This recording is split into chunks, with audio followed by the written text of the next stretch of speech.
ആദ്യത്തെ ട്രീറ്റ്മെന്റിന്റെ പേരും പറഞ്ഞ് കുറച്ചുകൂടെ കാശ് അവന്റെ കയ്യിൽ നിന്ന് വാങ്ങണം.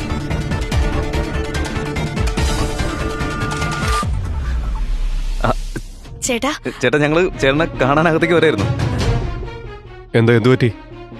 നിങ്ങൾ എന്തിനാ ഇത്ര ടെൻഷൻ അടിച്ച് നിൽക്കുന്നത്?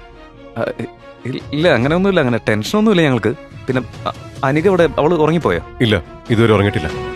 അത് ചേട്ടാ, ഞങ്ങള് രാത്രി ഇപ്പൊ ഒരുപാട് നേരമായില്ലേ, അതുകൊണ്ട് അവളെ ഉറക്കാമെന്ന് കരുതി വന്നതാ. അതാ ഇവിടെ. ഇവൾക്ക് മോളെ വലിയ കാര്യ. എന്നാ ശരി.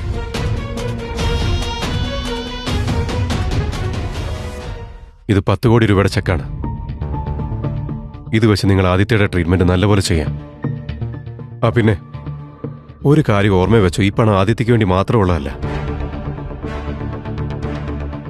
ഈ കാശ് വെച്ച് നിങ്ങൾ അനിക്കയുടെ കാര്യങ്ങൾ നല്ലപോലെ നോക്കണം.